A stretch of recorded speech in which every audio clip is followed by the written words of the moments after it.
Hey guys, back with another Echoing Thoughts podcast here, episode number 112.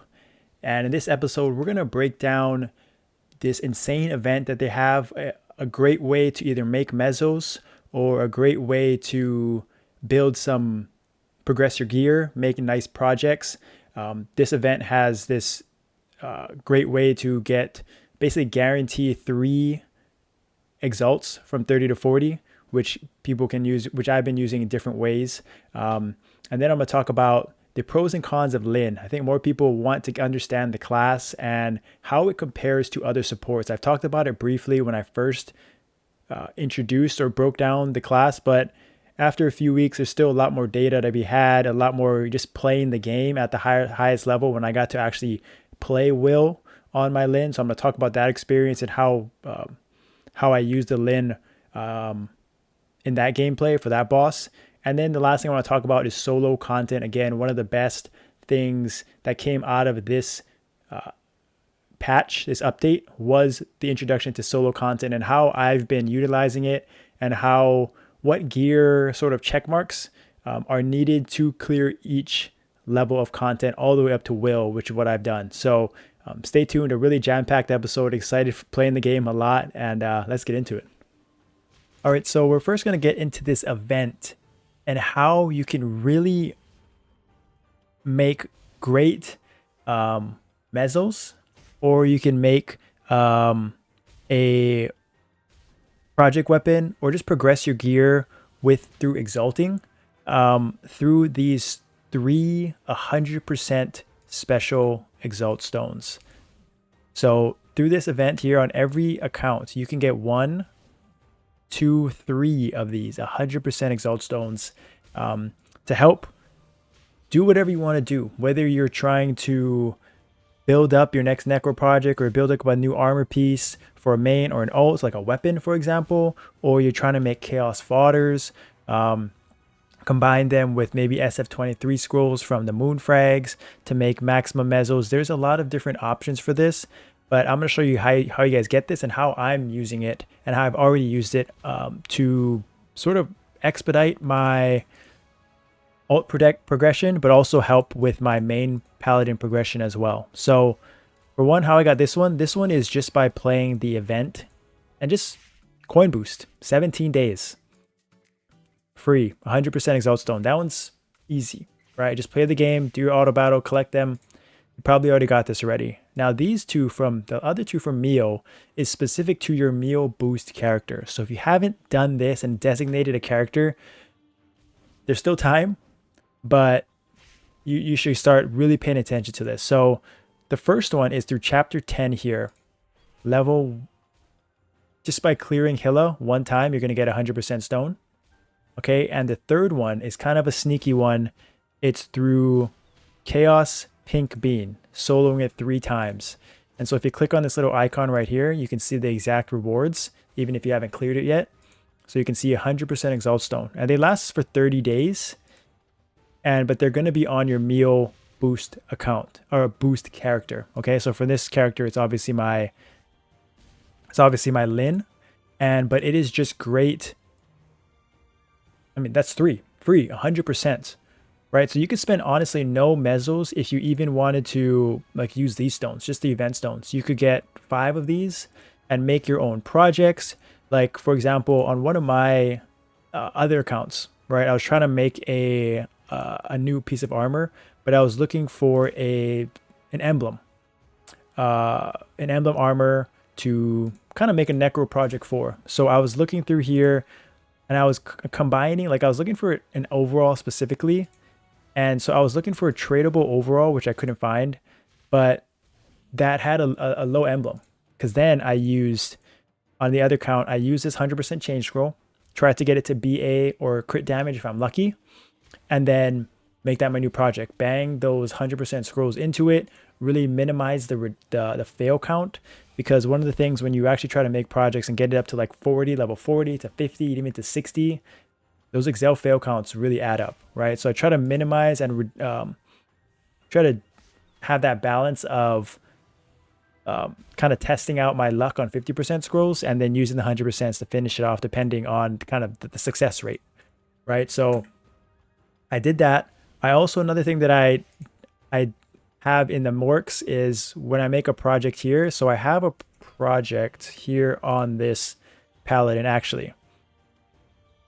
So like I said, I was going to use my 100% scrolls, but I tested out my luck first on just like a fodder, and I ended up going 5 out of 7. I only failed twice. So I ended up just keeping my 100% scrolls for my next project, right? So like if I were to fail like my first 3 or something, I probably would have like just hit the next one on 50% and use those 100% scrolls just to speed up the process. The last thing I want to do is kind of waste resources on trying to not use the 100%. So I definitely used it here, but I still have my 3 stones left. So I have this project. I'm trying to get it up to chaos. And let's see, actually I probably have mezzos here. Get up to chaos, see if I can get it here. And then I'm going to try slap on the SF23 scroll from Moonfrags, 70%, and create a chaos fodder. Chaos 23 Star Force fodder, which goes for quite a bit of mezzos here. So I'll just show you an example of what I'm going to hopefully do if I pass it. If not, just trust me on it. But this is one thing that you can do. I made a Necro project on one, and I'm doing a lot of these similar projects as well on other accounts to just take advantage, right? There's just so many things, possibilities that you can do. And you see I already failed 3 of these up to chaos. So it's definitely not easy. It's definitely not like, this is a 40% rate. So it's definitely not like guaranteed.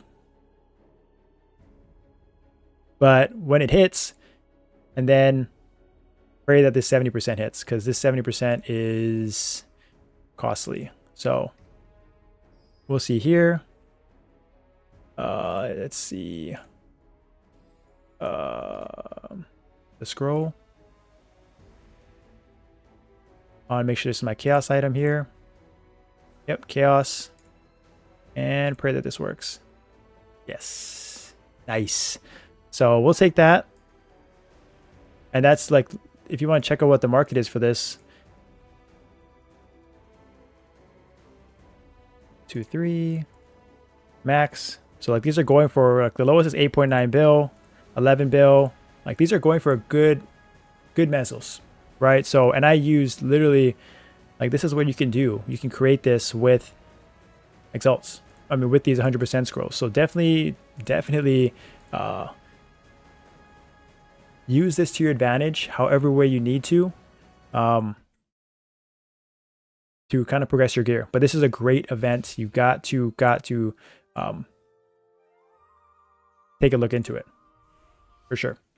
But then now we'll get into the Lynn. I wanted to talk about the pros and cons of this class because I still get a lot of questions on how they compare to specifically Seers and Bishops, right? The 3 mage support classes that are the other 2 classes I would say like the Lynn is kind of comparable to. So I want to break it down and mainly how I would describe the Lynn in comparison to those other two. So first of all, understanding, refreshing you guys' memory on the toolkit for Lynn. Okay, so they have a party iframe of 5 seconds here. So one thing you have to pay attention to is that it's my W skill here. So like it's this shield. So everyone has to be within this shield to get the protection.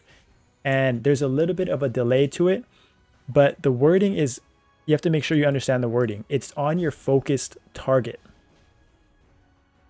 Okay, so how you set up your focus target is you have this focus skill, and in bossing, it's essentially like how paladins would use designate divine echo.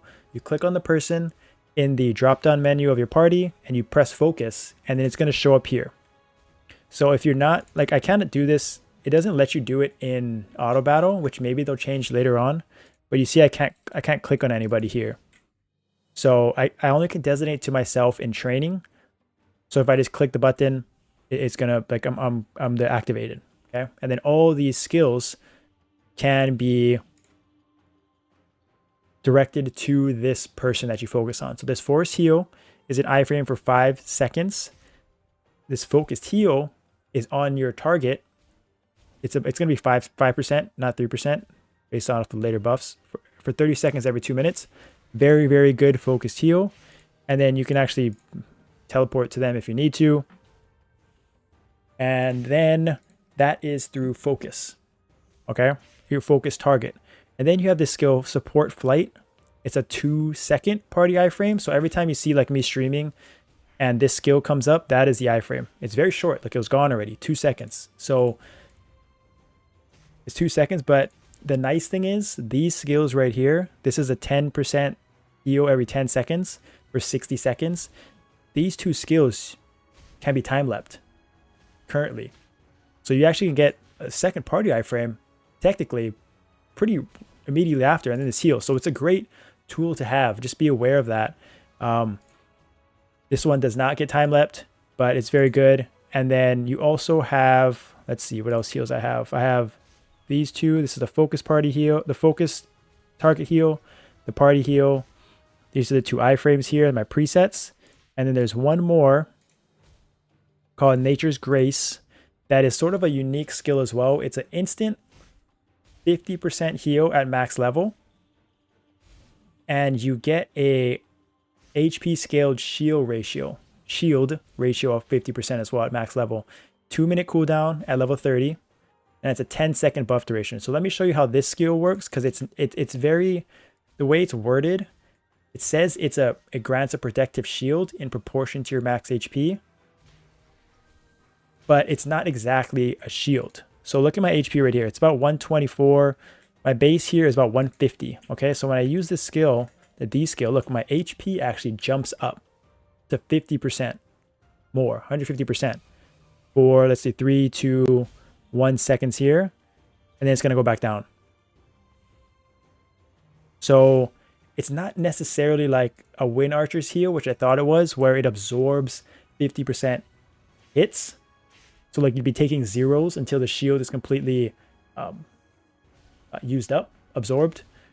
It's actually an HP increase. So the con of this, okay, this skill specifically, is that like in Will, for example, HP scaling skills don't really get affected by that. It just means you're going to get hit harder. So like 70% is still 70%. You're not actually absorbing, like it's not an absorption shield of damage. So when I tried it in Will, people still died because like they were taking, like say my HP went up to 300k, they were still taking the full percent, like was 80, 90% of it. But instead of taking, I don't know, 200k HP, they were taking, instead of taking like 180k HP, for example, they were taking 270 or, 90%. The same ratio, full, but just more damage. And then they got comboed by something else and then they died. Right? So it's just very, not as I thought it was initially, right? And so what I would say it's a con, maybe in certain situations, but I think it's more just about you understanding how it plays out, what it actually is doing. Okay?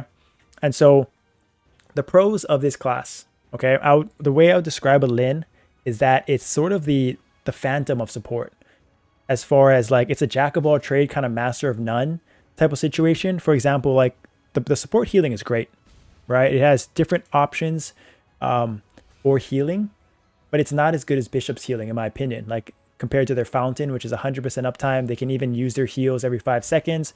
They have, it feels like, and even their like Peacemaker heals. A lot of their even passive attacks can heal. You can go into a support heal mode and do even more healing.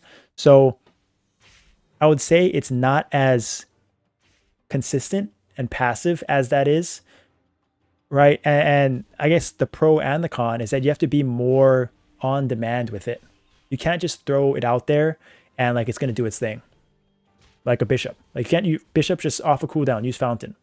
They just, if they're in, if they have heal, if they're not in RI, they can just throw heal into a preset every 5 seconds. They're going to heal the team, right? For Lynn, they're longer cooldowns. Like even this one is 60 seconds, and you're going to 10% ticks every second is good, but you can't just throw it out there because you're only going to get it for 10 seconds. There has to be a purpose for it. You have to understand when to use it, or it's not going to be as valuable, right? Same for this Nature's Grace skill. Great, 50% on-demand heal, huge. But you can't just throw that out there, right? Or like if everyone's at 100%, there's nothing going on, right? So that's why like I would say it's about 80 to 90% healing of what a bishop can do. It's not the best at it, but it's still insane value, right? And I would say it's the same for when you compare the party iframes to Sia. Okay, so Sias they obviously have great party iframes. They have a skill that you can immune like the next 3 attacks. And I think in comparison, Lynn's one is very good, but again, it's just slightly a little bit worse. And when you incorporate Hourglass as well in part of Sia's toolkit, which is a huge part of their toolkit, like Lynn's is again 80 to 90% of what a Sia can provide, right? This party iframe is 5 seconds on a 90-second cooldown. It's great, but you have to be in the vicinity. Whereas Sia, I think like there's no zone. It's everybody gets it. So you could be halfway across the map and you'll get the buff. This one is everybody, right? Can get it no matter where you're on the map, but it's only 2 seconds, right? So how valuable is this if you don't know when to use it? So example, I used it in Will during, like when I saw someone go the wrong direction during a Will test in phase 2, I threw this out here, right? Just to be safe. So it's just like a immediate, okay? But you got to time it right. It's like for Yellow Eyes in phase 3. You have to time it kind of perfectly almost, or that 2 seconds is going to go by and you're not going to get the value out of it. You're not going to get the party iframe. So that is sort of the pros. It has iframes, party iframes, but the con is that you have to be more on top of your game as far as when you use it to maximize. And I think, I don't know if it's you, some may consider it a pro, some may consider it a con, but I think that like the ability to, like, if you know the mechanics of the boss and you know the Lynn class, there can be huge, like you can make huge game saving plays as a Lynn that can kind of make or break whether you pass or fail. But if you don't really understand the boss or you don't really understand the class and you don't use this properly, then you're just throwing it away, right? You're kind of praying and hoping for the best, right? And so I think one of the biggest cons, if I were to say, for this play style, is that you have to be able to survive on your own without using these iframes. I think that's like one of the things that's going to frustrate a lot of Lynn players and like people that bring Lynn's onto their team, or they're trying to have Lynn as an ult or whatever it is, and they're just not great at surviving on their own. Because let's be honest, like mages, like it doesn't have much, right? So it has heals and iframes, and it has ethereal form, right? Ethereal form is going to be your best, like, oh shit moment. Like for example, in Will, if I'm like get knocked back randomly, unexpectedly, like I have to use ethereal form versus I like to stay alive. And that's kind of really my only option, because if I were to use this party iframe, for example, like I kind of just reactionary use this one, then I'm not going to have this for something even more important, like a Yellow Eyes, which could have the possibility of killing even more people, right? Because it's a longer cooldown, 90 seconds, or if I use this skill, right, it's even longer. It's a 2-minute cooldown. So the downside of Lynn, if you really want to get invested into it, that a real big con is the player's ability to be self-sustainable on their own. Because a lot of these heals, like, or these iframes that you think you have, you can't just use them recklessly for your own self, right? Like it's like a paladin using sacro without being bonded to the aggro, right? It's kind of just using it like selfishly. You cannot do that with a Lynn, right? You have to think of these party iframes as helping what's best timing for the team. But if you're always dying because you kind of survive with just ethereal form, or you're taking damage unnecessarily, then you are going to have a hard time, and you're not going to be able to be the support that your team requires, and it kind of expects from you with these party iframes, right? So keep that in mind. That's kind of where I think it differentiates. It's kind of more on the Sia, sort of closer to Sia than it is Bishop, because a lot of Bishop stuff is very passive, and like their biggest cooldown defensive is Heaven's Door, right? But that just passively saves lives, right? Like the Bishop doesn't have to do anything special, they just have to use it. Whereas Sia, they have to be more reactive and proactive with their skills.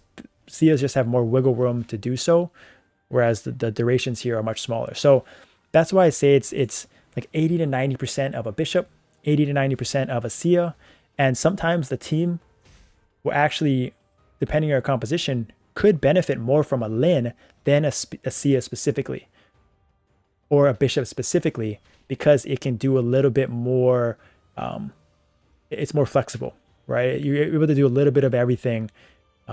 So it's like comparing, like, sometimes people would rather have a Phantom than a Bishop, right? Sometimes people would rather have a Phantom than maybe a Paladin even, right? Because of all the different things they can provide to the team.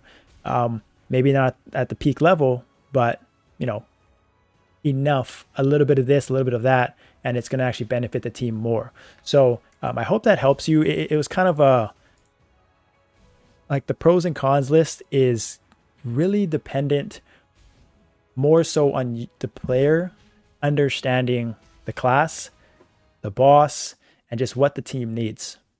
Okay. But the toolkit is amazing. I have a great time playing with it. Just still early in the stages, still trying to get comfortable. Each boss is very different. So like, I love this skill, Nature's Grace, for Damien, for altars. It is probably one of the best skills for Damien altars, because just you're getting 50%. Basically, you're getting a heal, 50% heal, and then you're getting on top of that probably like 100k HP, right? So those orb ticks can save the team, make or break whether you have a few seconds extra to survive. One of the best skills for Damien, okay? While as like for Will, this party iframe is one of the best, okay? For Vihila, I bet this party iframe is very, very good for skulls or kind of being in a crap position. It's very, very strong. One of the better skills in the game. So it just depends on the situation, right? It just depends on what boss you're doing, and there's so many factors, and that's why I think Lynn is definitely one of those classes that if you want to really have a different experience from just DPSing, and even a different experience from playing Sia or from playing Bishop, then it's definitely worth it to try Lynn, see how much you like it, and really see how you can kind of change up your play style depending on run to run. So that's why I'm having fun with it. I'm going to make it kind of one of my second mains. I'm excited to try it in Vihila when I get to that level, because I think it's going to have huge value in that boss specifically because of the party iframes. All right, so the last thing I wanted to get into was solo content, sort of the gear required to solo each boss right now. And so with the last event, right, they introduced solo, they made a lot of changes, right? So solo mode has a ton of benefits. You get the same amount of coins, you just don't get the chance of the drops. In Lucid, same coins here, 140, 140. Damien has the same coins, hard mode. Lucid, you get slightly less coins, or Butterfly of Dreams, 28 versus 35. Gloom, you'll get pretty much the same. And so there, and Will, you get the same amount of coins, you just won't get the chance of the drop. Okay, so there's huge benefits to solo mode right now. And this is one of the things I'm exploring, especially on my Demon Slayer. I literally soloed every single boss this week on my Demon Slayer, and I had way more fun doing that than doing scheduled runs. Just because it's way more engaging and stimulating. It's just all me. I can do it. That kind of fits my schedule. It fits like I can do all of my bosses at once, and it just feels way more rewarding. And the results, I mean, the resources are there. You still get the same amount of resources. So first things first, let me show you my Demon Slayer's gear, because like it's pretty much in an amazing spot, right? So 74 mil max damage cap, 30% defense rate. Keep in mind that's with the event. So not this one. This one I get 4% more enemy defense. So I'm around 30, 34, 35 mil. So this Demon Slayer is a monster, okay? But it's not, so, and it can clear solo will. So my solo will time here was, if you've seen it, sweaty. 1436, 14 minutes plus. And I think in solo mode, again, the hardest thing a lot of the times isn't DPS. It's the 3 death counts that really make it hard to clear. There's just less room for error. You are the aggro. You are taking all the damage. The boss is focused on you, and it's just all you, right? So like in a boss like Will, for example, you got to be able to step behind the boss. You got to see, you got to know rotations. You got to know how to fill your gauge, how to use your iframes, how to do your burst. A lot more factors along with it, right? Because Will is a monster of a fight. 14 minutes long. Test, DPS, you have to be locked in the entire time. It's an extremely challenging boss. And I think like at 70 mil, 35 mil, ignoring my defense, I still think about 80%, probably 90% of the classes will not be able to solo Will with that gear, just because of how hard Will is right now. Not DPS wise, it's phase 3 with the webs and the gauge and just the iframes required, or the defensive cooldowns required to survive that phase 3, because it's still, it has a sort of built-in kind of enrage timer where after a certain amount of time, the webs are just going to overwhelm you. And if you don't have gauge to do it, you're not doing enough DPS, you're screwed, right? There's no place to go. You're going to get stun locked and you're just going to be, it's game over, right? You've seen it in my runs, how many times, how sweaty and close it is. I know Paladins are probably the best class at it that can just kind of breeze through it. But other than that, Demon Slayer is a tier below. And I think most classes would have a really hard time with the cap. So my thinking right now in the current meta, and this may change because there's going to be a rebalance next month, or honestly into the next few weeks. I think probably 80 plus mil max damage cap, at least 30% ignore enemy defense for majority of classes is what you're going to need to solo Will consistently. You may one-off here, clear it, right? But you want to be able to get to that level where you can clear it within 1 buff time, 2 buff time, as long as you get 2 buff sets, as long as you get your mechanics right, as long as you get your kind of your strategy right, and do it weekly, right? Because that's what you want to get to. You don't want to just do a one-off here and get lucky. You want to be able to clear it every week, stress-free, honestly. So you're going to need a little bit more gear, and I think a little bit more HP as well helps. I noticed that because there's a lot of fixed damage skills in Will, like 50k ticks here, 50k ticks there, like they add up, and they're kind of hard to avoid.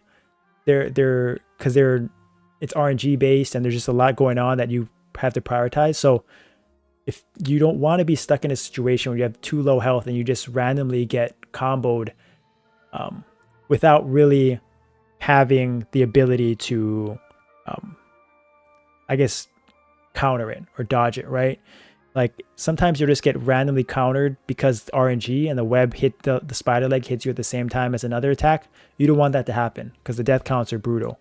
But you can see this is a sweaty run. 80 plus mil, probably more max damage cap, probably at least high 200k HP and 30% ignore me defense is what I would recommend for most classes to consistently clear Will solo right now. And then getting into Archon. So if you can clear Will, every boss under here, soloable, is clearable. Even hard mode Archon, okay? The reason why I don't do hard mode Archon is because, and I do normal, is because it takes me 2 minutes. And Archon, don't really care about the resources too much. And like the hard mode, you're gonna eat a lot of power elixirs. Because the strike attacks, the big polearm attacks, actually, like, even if you're standing behind the boss, there's a high chance you're gonna get hit by it. Okay, because their hitbox is very weird. So let me kind of show you right here. Like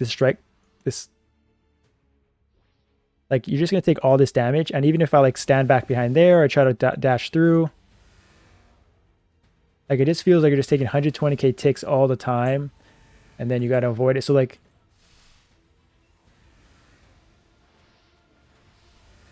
just dodging is a lot more painful, because even if I step back here in some attacks, it feels like I still get hit. Like, I don't know. I tried it and I was like, too sweaty for me. Hard mode. So I think I could do it. But again, the risk reward as far as power elixirs, I just did normal, 2 minutes in and out. Okay. So it's pretty straightforward. I think normal or Archon, like I on my win archer, like 33 on my max damage cap, I cleared normal Archon. So, and there's benefits to this too, right? You get achievements for solo mode. So there's definitely not like a normal solo mode. You can get 3 of these. You can get all of this stuff.